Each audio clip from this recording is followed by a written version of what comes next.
राज्यात अवकाळी पावसानं धुमाकूळ घातलाय।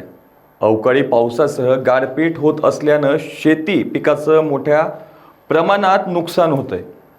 विशेषतः फळ उत्पादक शेतकऱ्यांना मोठा फटका बसलाय। त्यामुळे शेतकरी चिंतेत आहेत।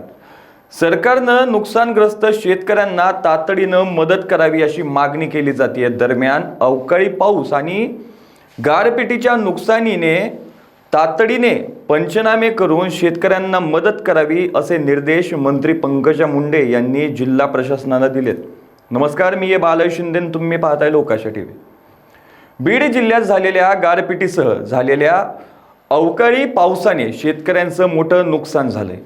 या सर्व नुकसानीचे तातडीने पंचनामे करून शेतकऱ्यांना आर्थिक मदत मिळवून देण्याचे निर्देश राज्याच्या पर्यावरण व पशुसंवर्धन मंत्री पंकजा मुंडे यांनी जिल्हा प्रशासनाला दिले आहेत। अवकाळी पाऊस आणि गारपिटीमुळे शेतकऱ्यांच्या झालेल्या नुकसानीची नागरिक पंकजा मुंडे यांनी प्रशासनाकडून सर्व माहिती घेतली। बीड, वडवणी, आष्टीसह अन्य तालुक्यालाही कमी अधिक प्रमाणात याचा फटका बसलाय।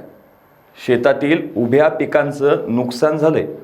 आंबा, टरबूज, मोसंबी या फळबागांचे तर गहू, हरभरा, ज्वारी, कांदा पिकांचं मोठं नुकसान झालं। मळणीसाठी काढून ठेवलेली पिके भिजल्याने त्याचंही नुकसान झालं।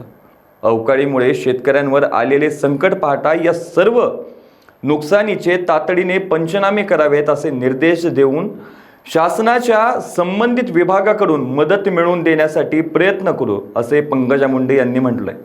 अशाच ताज्या अपडेट्ससाठी लोकाशा टीव्हीला सबस्क्राईब करा आणि लाईक करायला विसरू नका।